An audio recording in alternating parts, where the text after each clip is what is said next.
Hello everyone, आज की video में हम जो स्पेशल केसेस होते हैं non linear partial differential equation के उसके बारे में समझेंगे। जब भी हमारे पास कोई भी non linear partial differential equation दी जाती है तो वो कुछ ऐसी होती है और ये सारे के सारे होते हैं हमारे पास वेरिएबल्स।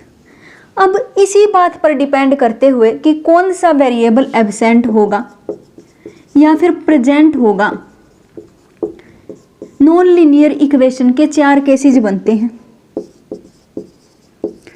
और ये केसेस इसलिए बनाए जाते हैं ताकि जब भी हमारे पास कोई भी non linear partial differential equation दी जाए तो उसको हम देखते ही बता सकें कि उसका सॉल्यूशन क्या बनेगा। कई बार थोड़ा सा टाइम लग जाता है, टाइम को बचाने के लिए कई बार हमारे पास ये केसेस बनाए गए हैं कि उसको देखते ही बताया जा सके कि उसका सॉल्यूशन क्या होगा। तो इसके लिए जब भी हम non linear partial differential equation का सॉल्यूशन फाइंड आउट करते थे तो हम एक मेथड का यूज करते थे जिसका नाम था 4 पिट मेथड। और इस मेथड के बारे में हम प्रीवियस वीडियो में पढ़ चुके हैं। उसमें क्या था, हमारे पास आती थी 5 टर्म्स और 5 टर्म्स हमारे पास क्या थी, dx, यहाँ पर था fp, मतलब f का p के with respect to derivative, dy, यहाँ पर था fq, dz pfp plus qfq is equal to dp minus fx plus pfz, और साथ में था minus dq upon fy plus qfz। कुछ ऐसा था 4 पिट मेथड। अब हम क्या करेंगे, इसी 4 पिट मेथड का यूज करेंगे ये जानने के लिए कि एक जो स्पेशल टाइप की हमारे पास non linear partial differential equation दे दी जाए तो देखते ही कैसे पता चले कि उसका सॉल्यूशन क्या बनेगा। तो जैसे कि हमारे पास एक इक्वेशन ऐसी दी गई है जिसमें x, y और z कैसे हैं, एब्सेंट हैं। तो हमारे पास पार्शियल डिफरेंशियल इक्वेशन कैसी बनेगी, p और q में बच जाएगी बस, क्योंकि ये तो हमारे पास क्या हो गए, एब्सेंट हो गए। तो कुछ ऐसा लिख सकती हूँ। अब हमारे पास जब x नहीं है, y नहीं है, z नहीं है तो उनका डेरिवेटिव भी कैसा बन जाएगा, 0 बन जाएगा। अब 4 पिट मेथड की जो लास्ट 2 टर्म्स हैं क्या बन जाएंगी, minus dp upon 0 is equal to minus dq upon 0। मैं क्या करूँगी, इन टर्म्स को किसी एक के साथ कंपेयर कर दूंगी जो यहाँ पर रखी हुई है। मैं मान लेती हूँ कि मैंने इस टर्म को इसके साथ कंपेयर कर दिया और कंपेयर करते ही अगर मैं क्रॉस मल्टीप्लिकेशन करती हूँ तो यहाँ पर तो क्या बन जाएगा, 0 बन जाएगा। क्या बन जाएगा, 0 बन जाएगा। और इस नेगेटिव को मैं उस तरफ लेकर जा सकती हूँ तो यहाँ पर क्या बनेगा, dp 0 के इक्वल बन जाएगा। अब ऐसा होते ही मैं क्या करती हूँ, इंटीग्रेशन करती हूँ। इंटीग्रेशन करने के बाद यहाँ पर आएगा p और इंटीग्रेशन के लिए कांस्टेंट मैं मान लेती हूँ कि a आ जाएगा। तो यहाँ पर p किसके इक्वल आ जाता है, a के इक्वल आ जाता है। और हमारी इक्वेशन बस p और q के अंदर है तो मैं क्या कर सकती हूँ, इस p की जगह a पुट कर सकती हूँ। अगर मैंने इस p की जगह a पुट कर दिया तो कुछ ऐसा बनेगा। और ये जो q है वो किसका फंक्शन बन जाएगा, f ऑफ a का फंक्शन बन जाएगा। मैं इसको फाई मान लेती हूँ। तो यहाँ से कुछ ऐसा बन गया कि p भी a के इक्वल है और q भी क्या बन गया, हमारे पास a का ही फंक्शन बन गया। कब, जब हमारे पास दी गई पार्शियल डिफरेंशियल इक्वेशन में x, y, z कैसे होते हैं, एब्सेंट होते हैं, उस समय ऐसा बनेगा। और हमें पता है कि जब हम किसी non linear partial differential equation का सॉल्यूशन फाइंड आउट करते थे तो इस इक्वेशन का यूज करते थे। हम क्या करते थे, इस इक्वेशन में p की वैल्यू और q की वैल्यू फाइंड आउट करके 4 पिट मेथड से वो पुट कर देते थे। और 4 पिट मेथड से हमारे पास क्या है कि p तो a के इक्वल है, p तो a के इक्वल है और q क्या है, q भी a का ही फंक्शन बना है। और यहाँ पर कुछ ऐसा आया। अब q a का फंक्शन कैसे बना है, मैं मान लेती हूँ कि मेरे पास एक इक्वेशन दी गई है कुछ ऐसी। अगर मैं p की जगह a स्क्वायर पुट कर देती हूँ, क्योंकि p की वैल्यू हमारे पास क्या आई है, a आई है, तो कुछ ऐसा बनेगा। q स्क्वायर किसके इक्वल बनेगा, माइनस a स्क्वायर के इक्वल बन जाएगा। तो q भी किसका फंक्शन बन जाएगा, a का ही फंक्शन बन जाएगा। और इस बात को शो करने के लिए हमने ऐसा लिखा कि q किसका फंक्शन बनेगा, a का फंक्शन बनेगा। अब हम क्या करते थे, दोनों तरफ इंटीग्रेशन कर देते थे। इंटीग्रेशन करने के बाद क्या आता था, z is equal to ax plus phi of a into y, और साथ में हमारे पास होता था एक कांस्टेंट, जो किसके लिए हम यूज करते हैं, क्योंकि हमने इंटीग्रेशन किया है तो इंटीग्रेशन का साथ में कांस्टेंट ऐड करना पड़ता है। इसलिए हमारे पास जब भी दी गई पार्शियल डिफरेंशियल इक्वेशन में एक्स वाई जेड एब्सेंट हो जाएंगे तो उसका सॉल्यूशन कुछ इस तरीके का बनेगा। अब ये ए और फाई ऑफ ए की वैल्यू हम इजीली फाइंड आउट कर सकते हैं, जैसे कि हम ऐसा करते थे, कर्ल एफ अपॉन कर्ल ए 0 के इक्वल पुट कर देते थे और एफ इज इक्वल टू 0 पहले दिया गया था, तो इससे हम ए की वैल्यू आसानी से कैलकुलेट कर सकते हैं। जब भी हमारे पास ऐसा आ जाए कि दी गई इक्वेशन में एक्स वाई जेड नहीं है तो हम क्या करेंगे, डायरेक्ट यहाँ पर पहुँच जाएंगे। हमें चारपिट मेथड ये सब यूज करने की ज़रूरत नहीं है, क्योंकि इसका सॉल्यूशन हमेशा यही बनेगा जब एक्स वाई जेड एब्सेंट होंगे तो इसका मतलब इसका सॉल्यूशन कुछ ऐसा बन जाता है। अब मैं ये जानना चाहती हूँ कि इसके पास सिंगुलर सॉल्यूशन होंगे कि नहीं इस इक्वेशन के पास। जब भी मैं सिंगुलर सॉल्यूशन फाइंड आउट करती थी, एक तो ये इक्वेशन होती थी और curl f upon curl a is equal to 0, इसको 0 के इक्वल पुट कर देती थी, और एक और हमारे पास क्या होता था, कांस्टेंट होता था। वो कांस्टेंट यहाँ पर क्या है, सी है, उसके विद रिस्पेक्ट टू डेरिवेटिव करके 0 के इक्वल पुट कर देती थी। जब मैं एफ का सी के विद रिस्पेक्ट टू डेरिवेटिव करूंगी, पहले एफ फाइंड आउट कर लेती हूँ। कैसे फाइंड आउट करते थे, 0 को तो एक तरफ रखते थे और बाकी सारी टर्म को लेफ्ट साइड ले जाते थे, तो कुछ ऐसा बनेगा एफ माइनस सी। अब जब मैं इसको सी के विद रिस्पेक्ट टू डेरिवेटिव करूंगी तो क्या बनेगा, -1 इज इक्वल टू 0। ये तो कैसी कंडीशन आ जाती है, ये ट्रू नहीं हो सकती, तो इसका मतलब ये कैसी कंडीशन है, एब्सर्ड कंडीशन है। तो इसलिए इसके पास सिंगुलर सॉल्यूशन एग्जिस्ट नहीं करेगा इस तरीके की इक्वेशन के पास। जब उस इक्वेशन में एक्स वाई जेड ना हो तो उसके पास क्या होगा, सिंगुलर सॉल्यूशन एग्जिस्ट नहीं करेगा, सिंगुलर सॉल्यूशन एग्जिस्ट नहीं करेगा इस केस में। और इसका सॉल्यूशन इस तरीके का होगा जहाँ पर हमें क्या मिलेगा, एफ ए बी वो किसके इक्वल हो जाएगा, 0 के इक्वल हो जाएगा। ऐसा इसलिए होगा क्योंकि एफ पी क्यू 0 के इक्वल है और पी हमने ए के इक्वल मानना है और क्यू किसका फंक्शन है, फाई ऑफ ए का फंक्शन है, तो इसलिए ये भी कैसा हो जाएगा, 0 हो जाएगा। तो इसका मतलब एफ ऑफ ए भी कैसा होगा, 0 होगा। और जब भी हमारे पास ऐसी इक्वेशन आएगी उसका सॉल्यूशन ये बनेगा, और जब मैं उस ए बी को दी गई इक्वेशन में पुट कर दूंगी तो क्या आ जाएगा, 0 आंसर आ जाएगा। इन दो बात का यूज करते हैं जब हमारे पास ऐसी इक्वेशन दी जाए जब एक्स वाई जेड उसमें ना हो। अब हम इसको एक एग्जाम्पल की हेल्प से समझने की कोशिश करेंगे। अब हमारे पास एक एग्जाम्पल दिया गया है, ये इक्वेशन नॉन लीनियर है। नॉन लीनियर इस टर्म की वजह से है क्योंकि यहाँ पर p और q की मल्टीप्लाई हो जाती है और डिग्री कैसी बन जाती है, 2 बन जाती है। लेकिन जब लीनियर होती है तो हमारे पास क्या होता है, p और q की डिग्री 1 ही होती है, इसलिए कैसी बन जाती है, नॉन लीनियर बन जाती है। अब नॉन लीनियर इक्वेशन का मैं चारपिट मेथड से सॉल्यूशन फाइंड आउट कर सकती हूँ, लेकिन अब इसका सॉल्यूशन इस मेथड से फाइंड आउट करने की ज़रूरत नहीं है क्योंकि ये स्पेशल टाइप की हमारे पास क्या है, non linear partial differential equation है। स्पेशल टाइप की इसलिए है क्योंकि यहाँ पर एक्स वाई जेड कैसे हो गए हैं, एब्सेंट हो गए हैं। तो जब भी हमारे पास एक्स वाई जेड एब्सेंट हो जाते हैं तो इसका सॉल्यूशन कुछ ऐसा बनता है, और जहाँ पर ये भी ए का ही फंक्शन होता है, और साथ साथ ये भी होता था कि जब मैं इसको दी गई इक्वेशन में पुट करती थी तो हमारे पास कुछ ऐसा केस बन जाता था। अब यहाँ से मैं एफ कैलकुलेट कर लेती हूँ तो एफ क्या बनेगा, एफ बनेगा p plus Q minus P Q, और साथ में क्या आया है कि एफ ऑफ ए बी 0 के इक्वल हो जाता है, तो एफ ऑफ ए बी किसके इक्वल आएगा, a plus B minus A B is equal to 0। तो यहाँ से हमारे पास क्या बनेगा, z is equal to A X plus B Y plus सी।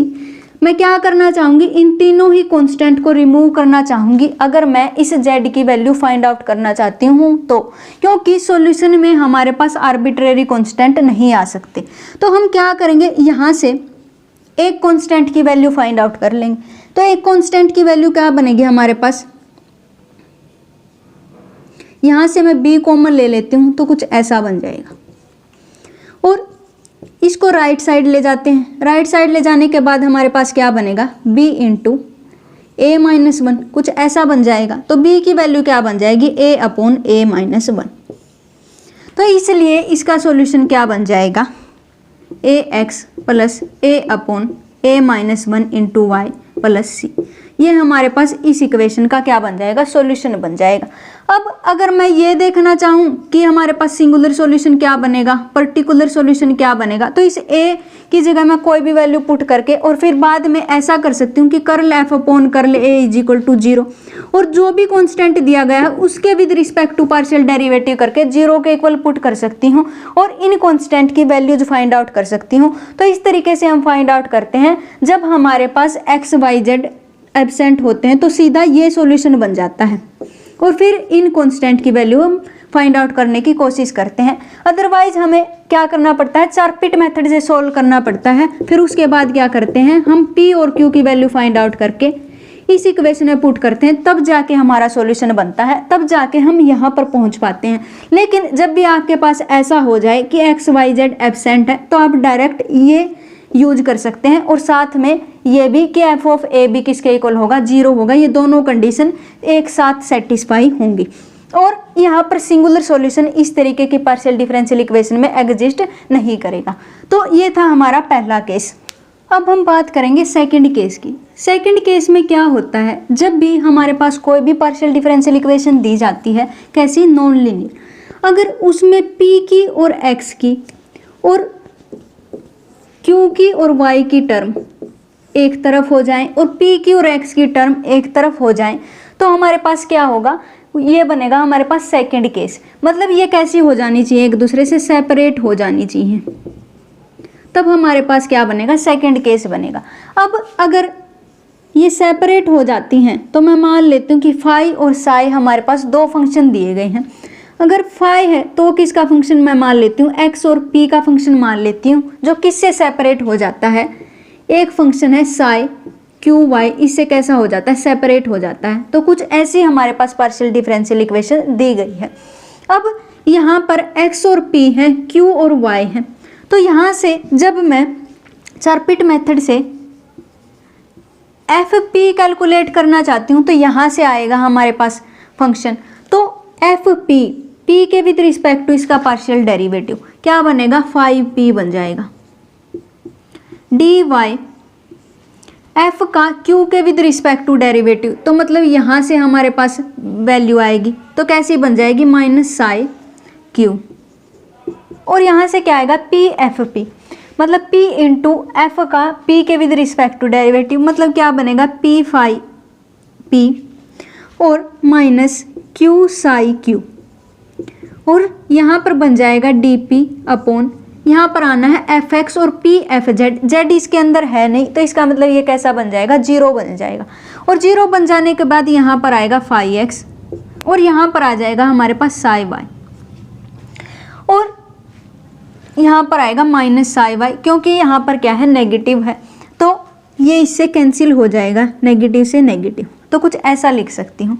अब हम क्या करेंगे, इसको तो कंपेयर करेंगे इसके साथ और इसको कंपेयर करेंगे इसके साथ। जब हम इसको इससे कंपेयर करते हैं तो देखते हैं कि क्या मिलेगा, dx upon 5p is equal to minus dp upon 5x, कुछ ऐसा बन जाएगा। अगर मैं इसको क्रॉस मल्टीप्लाई करती हूँ तो क्या बनेगा, 5x into D x is equal to minus 5p और dp। अगर इसको लेफ्ट साइड ले जाती हूँ तो कुछ ऐसा बनेगा।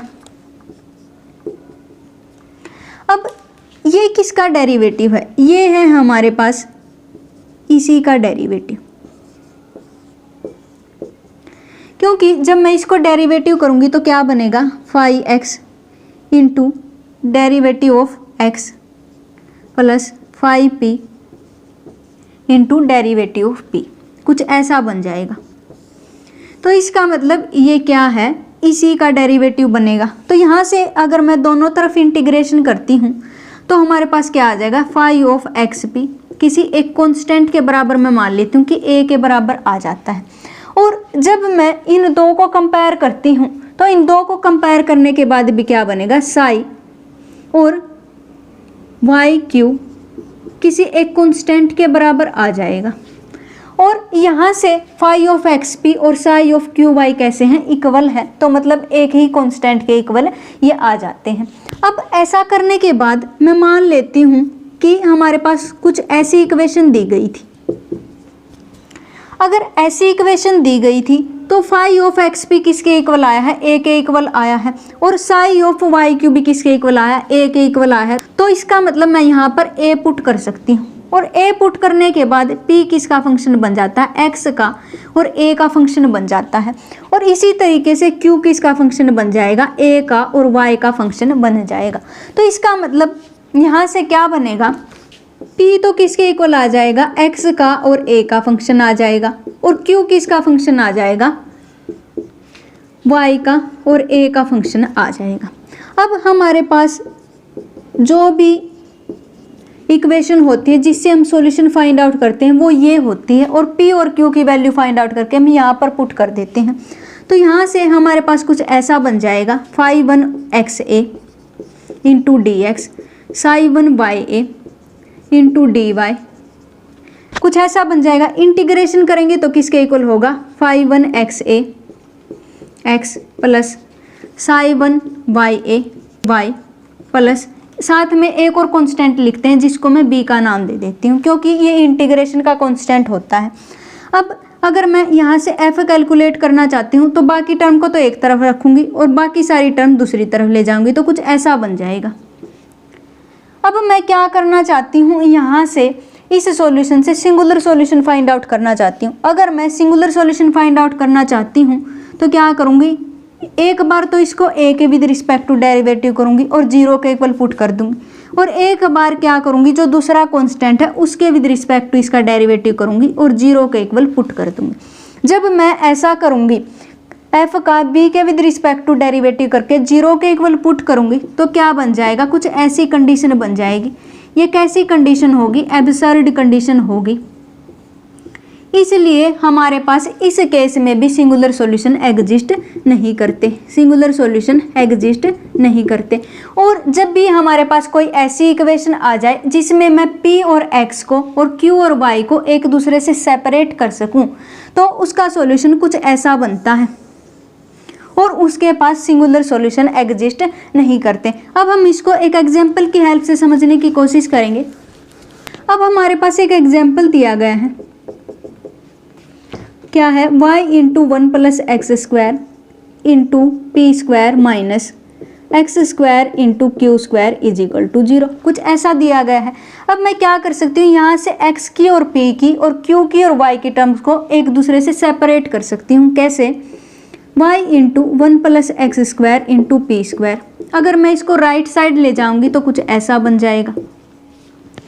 और मैं क्या करना चाहती हूँ, p की और x की और q की और y की टर्म को एक दूसरे से सेपरेट करना चाहती हूँ। तो यहाँ से हमारे पास क्या बनेगा, 1 plus x square into p square upon x square और q स्क्वायर अपॉन y, कुछ ऐसा बन जाएगा।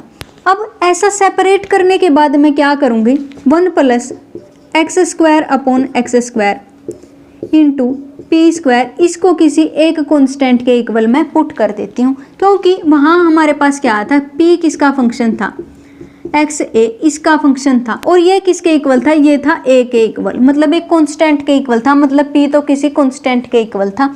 तो इसका मतलब जब मैं p स्क्वायर की वैल्यू फाइंड आउट करना चाहूँगी तो इसको किसी एक कांस्टेंट के इक्वल पुट कर दूँगी, और ऐसा करने के बाद हमारे पास कुछ ऐसा बन जाएगा। अब मैं यहाँ से p की वैल्यू फाइंड आउट कर सकती हूँ, p की वैल्यू क्या बनेगी, कुछ ऐसी बन जाएगी, और साथ में यहाँ पर भी अंडर रूट होगा। और इसी तरीके से मैं q की वैल्यू भी फाइंड आउट करना चाहती हूँ, तो क्या करूँगी, इसको भी उठा करके एक कांस्टेंट के इक्वल रख दूंगी। और वो कांस्टेंट क्या था, उसमें कैसा था कि q किसका फंक्शन था, साई 1 y ऑफ a का फंक्शन था, और ये किसके इक्वल था, ये तो a के इक्वल था। तो इसका मतलब ये भी किसी कांस्टेंट के इक्वल होगा। तो मैं मान लेती हूँ कि वही कांस्टेंट है ए वाई। तो q की वैल्यू क्या बन जाएगी, यहाँ से प्लस माइनस अंडर रूट ए वाई, ये बन जाएगी। अब मैं इसका सॉल्यूशन फाइंड आउट करना चाहती हूँ, तो फिर से क्या करूँगी, इस इक्वेशन का यूज करूँगी। अब मेरे पास P की वैल्यू भी आ गई है, Q की वैल्यू भी आ गई है। मैं क्या कर सकती हूँ, यहाँ पर पुट कर सकती हूँ और उसके बाद क्या कर सकती हूँ, सॉल्यूशन फाइंड आउट कर सकती हूँ। तो ये था हमारा सेकंड केस जिसमें मैं P की और X की और Q की और Y की टर्म को एक दूसरे से सेपरेट कर सकती थी। अब हमारे पास तीसरा केस बनता है क्लेरेट इक्वेशन का। क्लेरेट इक्वेशन में क्या होता है, हमारे पास एक इस तरीके की इक्वेशन दी जाती है, Px plus Qy plus f of PQ, ऐसी इक्वेशन दी जाती है। इसी को हम क्लेरेट इक्वेशन के नाम से जानते हैं, क्लेरेट इक्वेशन के नाम से जानते हैं। और इस क्लेरेट इक्वेशन का सॉल्यूशन क्या बनता है, ax plus by plus f of ab is equal to 0। ये हमारे पास होता है क्लेरेट इक्वेशन का सॉल्यूशन। ये होता है हमारे पास थर्ड केस। जैसे कि हमारे पास कुछ ऐसा दे दिया जाए प्लस PQ, तो ये हमारे पास क्या होगी, क्लेरेट इक्वेशन होगी। और इसका सॉल्यूशन क्या बनेगा, ax plus by plus ab। और इसके बाद मैं इस a और b को रिमूव करना चाहती हूँ, तो मैं क्या करूँगी, इसका डेरिवेटिव कर दूंगी, a के विद रिस्पेक्ट टू, b के विद रिस्पेक्ट टू, वो भी कैसा, पार्शियल। और फिर क्या करूँगी, उसको 0 के इक्वल पुट कर दूंगी इन इक्वेशन को। तो उन इक्वेशन से मैं क्या कर सकती हूँ, इन a और b की वैल्यू फाइंड आउट कर सकती हूँ। ये होता है हमारे पास तीसरा केस। अब हम बात करेंगे फोर्थ केस की।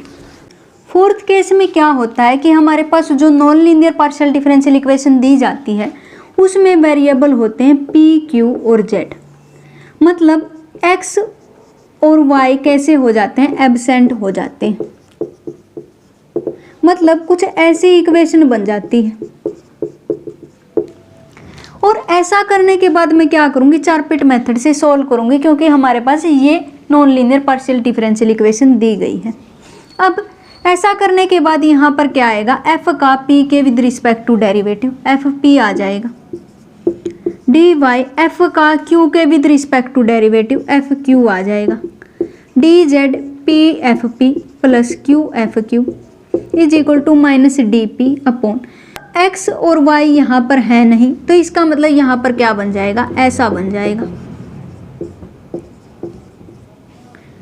और ऐसा करने के बाद मैं क्या करूँगी, इन दो लास्ट टर्म को क्या कर लेती हूँ, कंपेयर कर लेती हूँ। और उनको कंपेयर करने के बाद क्या बनेगा, minus D P upon P F Z minus D Q upon Q F Z.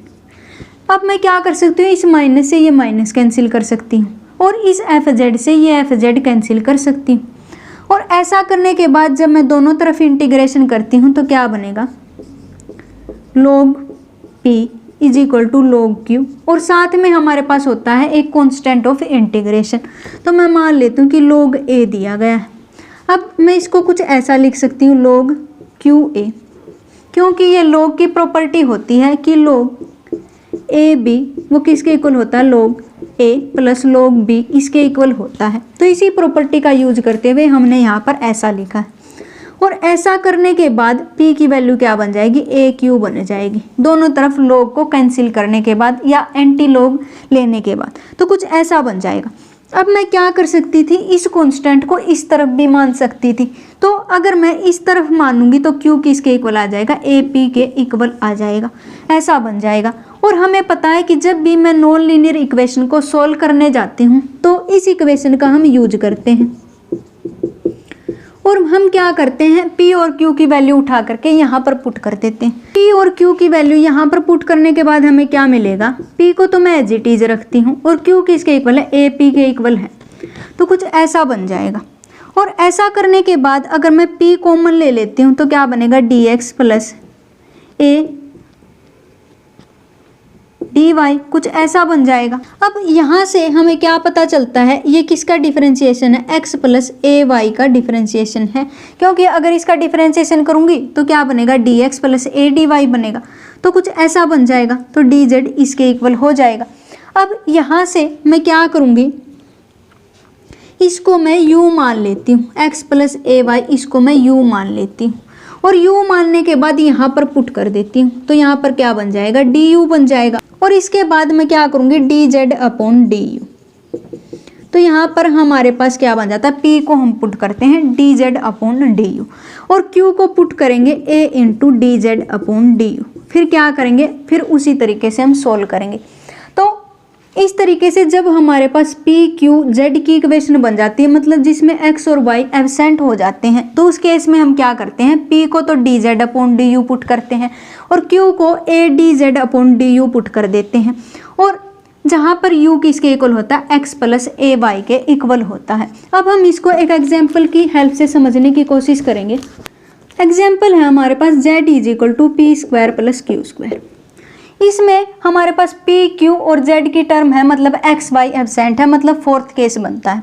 Fourth case में क्या करते हैं, p को तो D Z upon D you put कर देते हैं, पुट कर दिया, और q को हम पुट करते हैं a into D Z upon D you, इसको ऐसा पुट कर दिया, और z इसके इक्वल है। अब यहाँ से क्या बनेगा, D Z square upon D you square plus a into D Z square A square और डी यू स्क्वायर, कुछ ऐसा बन जाएगा। अब हम क्या करेंगे, यहाँ से D Z upon D you, इसके होल स्क्वायर को क्या कर लेंगे, कॉमन ले लेंगे, तो कॉमन लेने के बाद कुछ ऐसा बन जाएगा। अब यहाँ से कुछ ऐसा बनेगा 1 plus A square D Z upon D you. अब हम क्या करेंगे, दोनों तरफ स्क्वायर रूट लेंगे, स्क्वायर रूट लेने के बाद कुछ ऐसा बन जाएगा। और फिर क्या करेंगे, हम u और z को एक दूसरे से सेपरेट कर लेंगे और यहाँ से इंटीग्रेशन कर देंगे, तो हमें क्या मिल जाएगा, z की वैल्यू मिल जाएगी। तो इस तरीके से हम फाइंड आउट करते हैं फोर्थ केस में सॉल्यूशन। मतलब क्या करते हैं, p को तो D Z upon D you put कर देते हैं और q को a into D Z upon D you put कर देते हैं। ये होता है हमारे पास फोर्थ केस। तो यही थी हमारी आज की वीडियो, जिसमें हमने special cases of non linear partial differential equation के बारे में पढ़ा। इससे नेक्स्ट वीडियो में हम कॉची प्रॉब्लम के बारे में पढ़ेंगे, जो किसके लिए होगी, non linear partial differential equation के लिए होगी। तब तक के लिए stay connected, have a nice day, thank you.